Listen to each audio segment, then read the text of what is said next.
à tous et bienvenue dans cette nouvelle édition du Grand JT des Territoires sur TV5 Monde et vos chaînes locales et régionales. Tout de suite, voici les titres de l'actualité.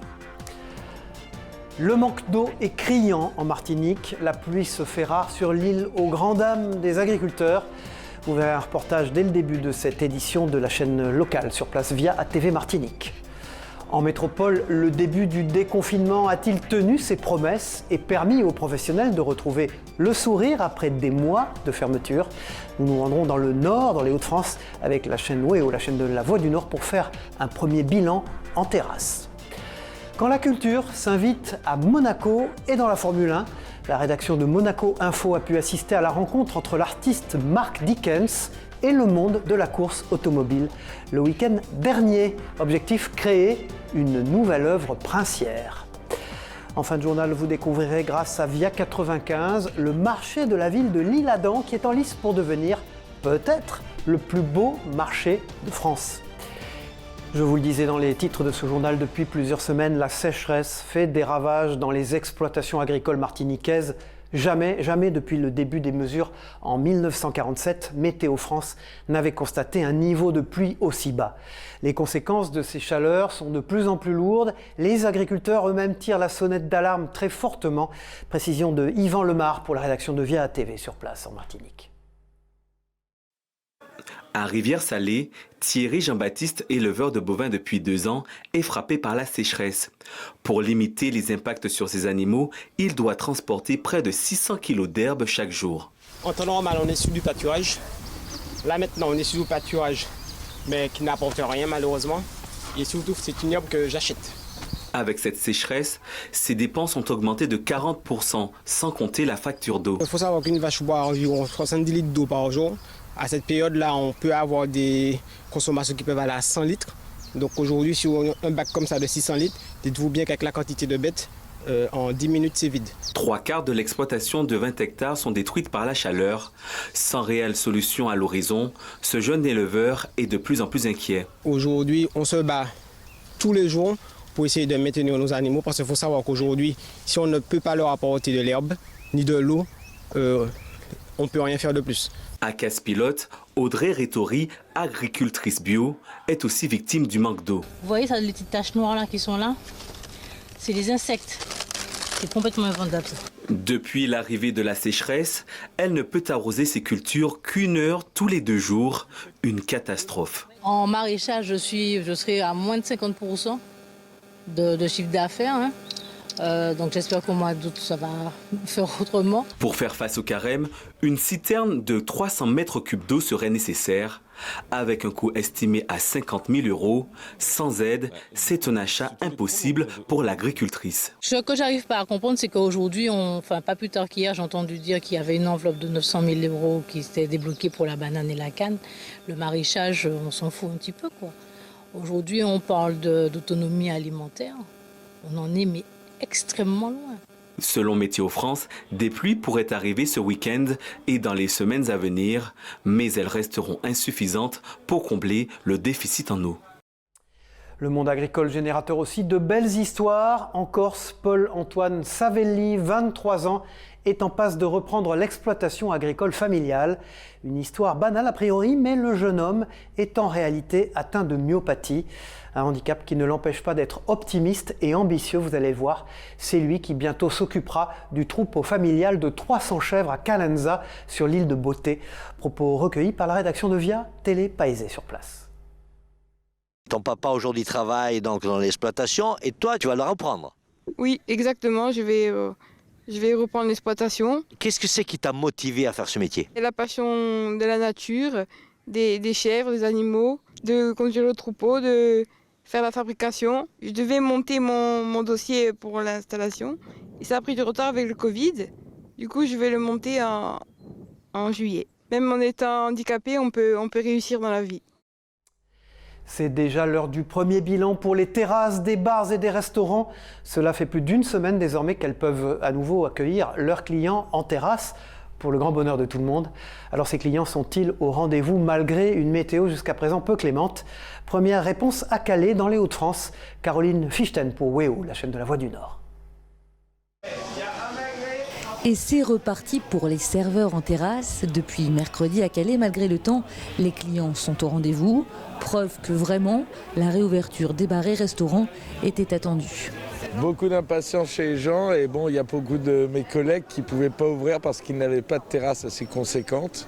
Donc ça fait qu'on a eu quand même un peu d'attente dans les restaurants pour avoir une table en terrasse avec le protocole sanitaire. Malgré l'attente, parfois, les clients n'ont pas perdu patience. Voir du monde, la convivialité, l'échange, le contact, ça manquait aux clients donc, mais aussi aux salariés et aux patrons. Je suis content d'avoir repris. Ça me fait super plaisir et même le personnel est content et tout se passe bien. Voir du monde tout simplement, hein. C'est primordial dans la vie quelque part. Ça fait 6 mois qu'on attend ça, c'est ce qui s'appelle vivre tout simplement. L'activité est repartie en terrasse et en cuisine. À Calais, beaucoup d'établissements malgré tout n'ont pas pu ou n'ont pas souhaité rouvrir, souvent faute de place.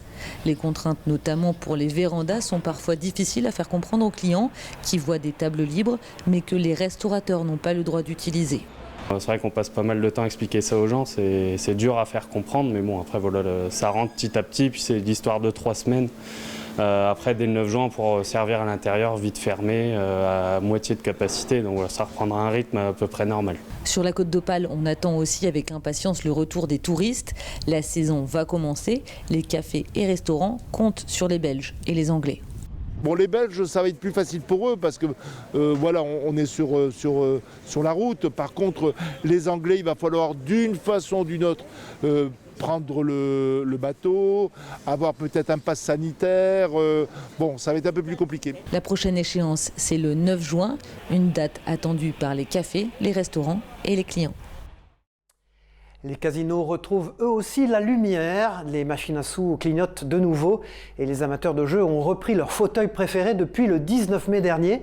Et après 7 mois d'arrêt, les clients sont bel et bien de retour, vous allez le voir, comme a pu le constater Adrien Blétry pour TL7 dans la Loire, la chaîne de la Loire. 0, je te l'avais dit, 360 euros. C'est bon ça.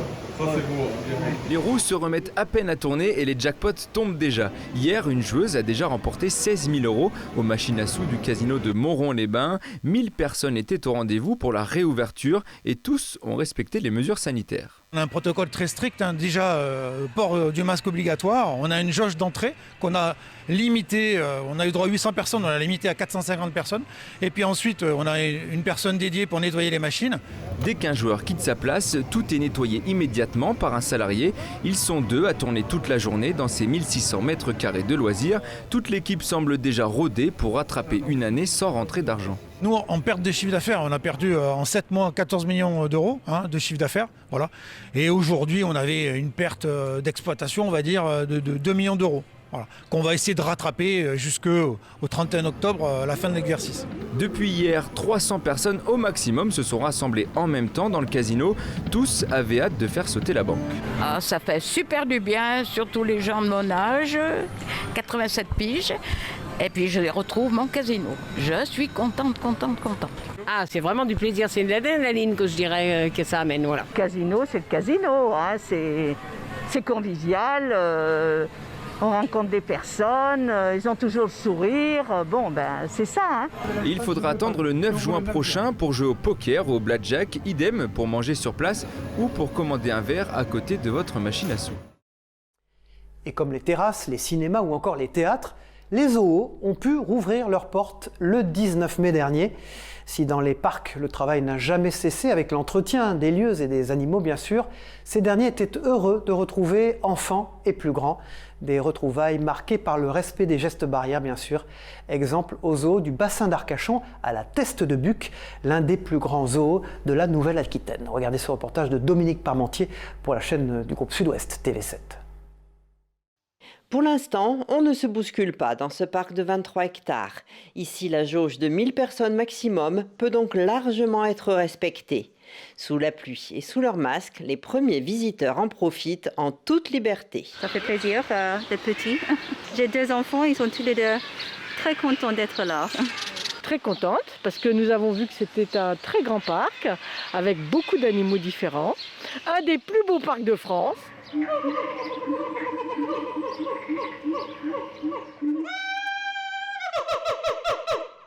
Ce sont près de 800 animaux de 140 espèces différentes qui vivent ici. Et pendant ces 7 mois de fermeture, il a bien fallu s'en occuper. C'est vrai que le zoo est fermé de manière générale au moins 2 mois en hiver. Mais bon là, le fait que ça n'ouvre pas pendant les vacances de février, pendant les vacances de Pâques, bon, c'est vrai que c'est compliqué. Il y a quand même énormément de charges, il y a toute la nourriture. C'est vrai qu'il tardait d'avoir une date de réouverture. Le zoo a profité de ces mois de fermeture pour réaliser quelques travaux. Notamment la nouvelle volière qui est désormais accessible au public, donc une volière en immersion. Les visiteurs peuvent rentrer et observer donc pas mal d'oiseaux sud-américains, notamment beaucoup de perroquets. Ne reste plus qu'à espérer une aussi belle saison que l'été dernier à l'issue du premier confinement. On reste à Bordeaux, en Gironde, avec l'économie dans nos régions, comme chaque semaine avec vous, Michel Picot. Bonjour. Vous allez nous faire découvrir aujourd'hui une PME bordelaise extrêmement innovante, Olichrome. L'entreprise a mis au point la première peinture intelligente capable de changer de couleur, voire de créer de l'éclairage. Bonjour Cyril, bonjour à tous. Aujourd'hui, l'histoire d'un chercheur devenu entrepreneur. Il s'agit de Jean-François Létard qui a longtemps travaillé sur les pigments intelligents ou l'intelligence des couleurs. Une innovation incroyable qui l'a poussé à créer sa propre entreprise en 2014 à Bordeaux qui s'appelle Olichrome. Olichrome produit des encres et des peintures avec des pigments intelligents qui changent de couleur avec la lumière extérieure ou en cas de hausse anormale de la température ou encore après un choc. Par exemple, sur un avion, si la partie de l'appareil a connu une surchauffe ou un choc, la peinture a changé de couleur à l'endroit même où s'est produit l'incident. Autre exemple d'application, la photoluminescence de peinture basée sur la fluorescence ou la phosphorescence, un peu comme les aiguilles de nos montres la nuit qui deviennent vertes. Eh bien, ils ont utilisé cette technologie pour éclairer les routes la nuit. Le jour, la peinture au sol stocke la lumière naturelle, même sans soleil, pour la faire ressortir la nuit venue. Cela permet d'améliorer la sécurité et la signalétique au sol, d'éclairer des pictogrammes de sécurité ou encore de décorer un espace. Pour l'heure, cette peinture intelligente est utilisée pour marquer et baliser les pistes cyclables la nuit et peut-être bientôt les routes pour les automobilistes. Cette solution permet aussi pour les collectivités de réaliser des économies car la pose de poteaux d'éclairage est beaucoup plus coûteuse que cette peinture au sol qui produit de la lumière. Et puis leur dernière innovation, la couleur de camouflage permettant de distinguer sur un champ de guerre les troupes amies et les troupes ennemies. Elle peut aussi aider au repérage des micro-fissures dans les gilets pare-balles des soldats ou la carrosserie des véhicules. L'armée s'intéresse de très près à cette technologie. L'entreprise est remarquable. Jean-François Létard peut se réjouir d'avoir osé relever ce défi. Ce chercheur à qui on disait « ça ne marchera jamais » s'est offert son propre outil industriel de production à Pessac, en Gironde. Merci Michel Picot, on vous retrouve pour une prochaine édition du Grand JT des Territoires. Sur le front de l'épidémie maintenant, l'optimisme semble de mise, avec des baisses un peu partout sur tout le territoire français. Mais pour certains, le Covid n'en finit pas. Atteint par le virus au printemps 2020, Gérard Georgel, retraité de 68 ans, avait dû être placé dans un coma artificiel et a passé de longues heures et de longues semaines en réanimation. Un an plus tard, il n'est toujours pas guéri. Il souffre du syndrome de Covid long, comme on l'appelle. Reportage de Marie-Danielle Rogovitz et d'Hélène Leplat pour Via Vosges, sur place dans les Vosges. J'ai des difficultés de marcher, de ne pas mettre un pied devant l'autre, et puis des mouvements d'équilibre, comme si j'étais un homme sous. Je fais des écarts, et l'odorat, l'odorat, le goût n'est jamais revenu, Il cherche son souffle en permanence, souffrant aussi de douleurs musculaires. Le moindre effort l'épuise. Gérard, cet habitant de l'Épanche-sur-Vologne, est atteint du syndrome post-Covid, ce que l'on appelle un Covid long. Ce retraité de 68 ans cumule séquelles physiques et psychiques, dont une hypersensibilité. Gérard avait été sévèrement touché il y a 1 an, transféré à Nancy en réanimation et plongé dans le coma.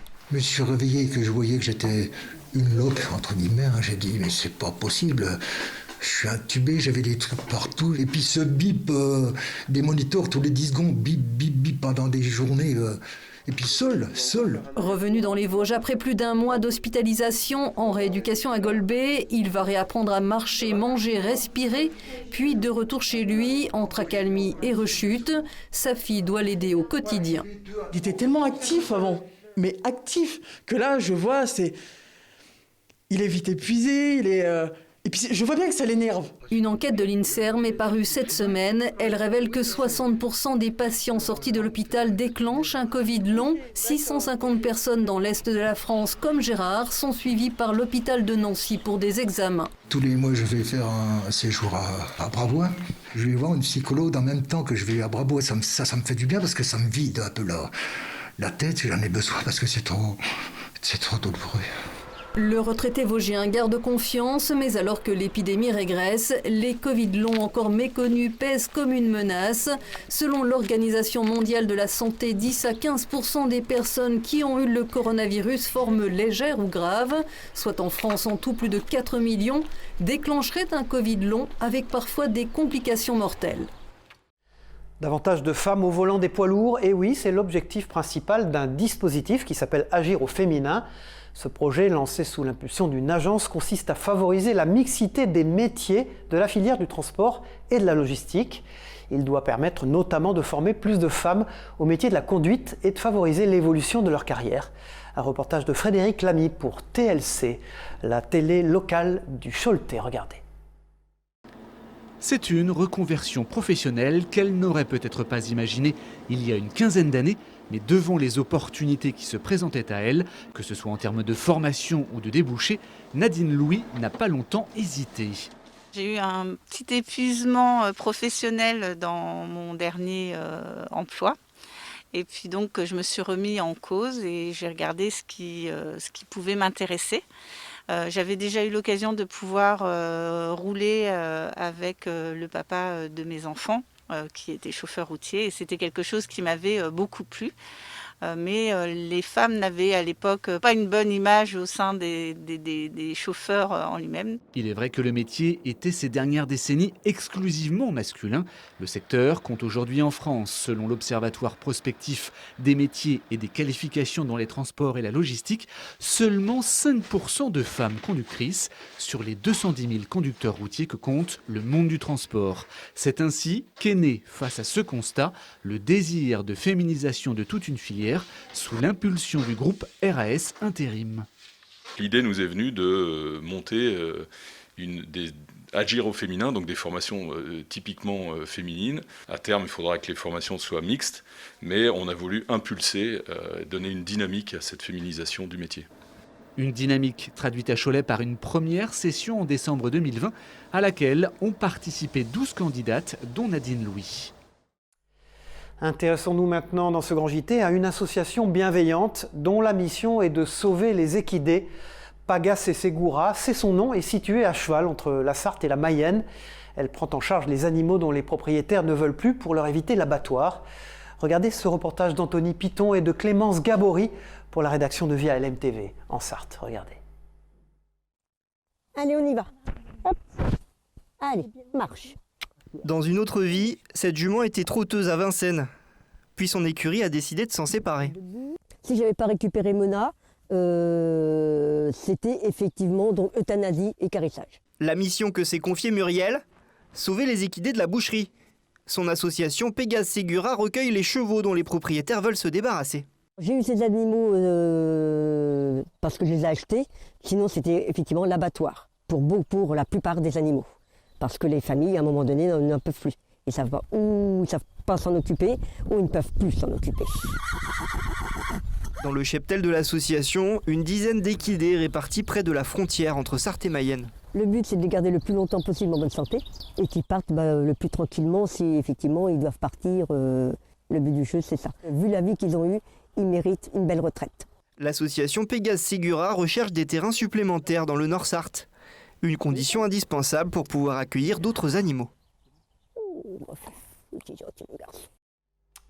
Sans transition, on se rend en Corse maintenant où la plateforme scientifique Stella Mare fête ses 10 ans d'existence. Elle est un pont entre la science, les pêcheurs, les aquaculteurs et l'environnement. Cette unité basée au sud de Bastia a été labellisée par le CNRS en juin 2011 et elle est rattachée à l'Institut écologique et environnemental. Elle travaille notamment sur la problématique des ressources naturelles du littoral corse et vise à favoriser une pêche responsable et durable. Écoutez à ce propos Éric Durieux, le responsable du programme Plateforme, au micro de Nicolas Voilon, le journaliste de Corse Matin. On travaille sur un certain nombre d'espèces, que ce soit des espèces de poissons, d'échinodermes, de crustacés et de mollusques, qui sont vraiment des espèces d'intérêt halieutique, mais aussi d'intérêt patrimonial. Et on a choisi ces espèces en concertation avec les professionnels de la mer, donc à savoir les pêcheurs et les aquaculteurs, par exemple sur la restauration de telle ou telle population ou de manière plus large la restauration écologique d'un habitat ou d'un écosystème. On ouvre une page culture maintenant dans ce grand JT des territoires avec le prestigieux cours Florent, qui est un centre de formation au métier du théâtre et du cinéma et qui proposera cet été 2 stages dans la ville de Limoges, en partenariat avec la ville bien sûr et son conservatoire. Une délocalisation estivale ouverte sur inscription. Explication au micro d'Alain Druot de 7 à Limoges sur place. On essaye d'aller dans des villes à forte connotation artistique, notamment dans notre domaine. Dès qu'on a un peu évoqué Limoges, effectivement, tout de suite m'est venu le Théâtre de l'Union. Pour moi, c'est assez mythique. Enfin, c'est une chose importante. C'est une histoire ça fait partie de l'histoire du spectacle français et non pas uniquement de Limoges. Et maintenant, quand la Formule 1 rencontre l'art, vous l'avez vu dans les titres de ce journal, Mark Dickens, artiste britannique incontournable dans le monde de la F1, était à Monaco pour réaliser sa nouvelle œuvre au sein du musée abritant la collection des voitures du prince Albert II. Ses jumeaux princiers, Jacques et Gabriella, ainsi que plusieurs pilotes, étaient également au rendez-vous, ainsi qu'Émilie Rousseau de la rédaction de Monaco Info. Regardez ce reportage. L'artiste britannique parcourt les Grands Prix depuis 10 ans maintenant pour réaliser des peintures hors normes. C'est en découvrant le travail de l'Américain Robert Rauschenberg que l'idée lui est venue. Une idée qui a mis du temps à mûrir mais qui est désormais incontournable dans le monde de la F1. It's something that I did 10 years ago when I was the official artist with Formula One, and I said to Bernie Ecclestone I'd like to do a painting in the paddock, rolling the Pirelli tires, so we did it and it's very successful. Les pilotes Charles Leclerc, Esteban Ocon, Antonio Giovinazzi, le président de la FIA Jean Todt avait répondu à l'invitation de Mark Dickens, tout comme son Altesse Sérénissime le prince Albert II qui était accompagné pour l'occasion de ses enfants, le prince héréditaire Jacques et la princesse Gabriella. Tous ensemble, ils ont recouvert cette toile blanche de peinture, non pas avec des pinceaux, mais avec des pneus Pirelli, partenaire de cette opération. Pirelli have a great history of working with artists, so it's a mix of art and motorsport coming together, which is what I do. Lots of different projects. Ces artistes d'un jour ont à l'issue signé leur œuvre. Elle sera d'ailleurs exposée pendant plusieurs semaines à la collection de voitures de son Altesse Sérénissime le Prince de Monaco, avant d'être mise aux enchères. On ferme cette édition avec de bons produits. Si vous allez passer à table, le marché de la Halle de l'Isle-Adam a été sacré il y a quelques semaines. Plus beau marché d'Île-de-France 2021. Dans le cadre de ce concours national, le marché francilien accueille plus de 130 commerçants et il est aujourd'hui en lice pour tenter de remporter le titre national parmi les 23 autres lauréats issus de toute la France. Visite guidée d'Elisa Zanetta de la rédaction de Via 95. Regardez. Située à quelques minutes des bords de l'Oise, la halle du marché de l'Isle-Adam prend vie. Chaque mardi, vendredi et dimanche matin. Du fromage au vin, en passant par les olives farcies ou encore le miel, il y en a pour tous les goûts. Une diversité qui séduit au-delà des frontières du Val d'Oise et qui lui a permis d'être élu cette année le plus beau marché d'Île-de-France dans le cadre du concours annuel de TF1. C'est à la fois un marché de clientèle habituelle qui viennent chercher des bons produits, mais à la fois un marché touristique. Dans les allées du marché, plus de 130 commerçants s'activent pour satisfaire leur clientèle habituelle comme occasionnelle.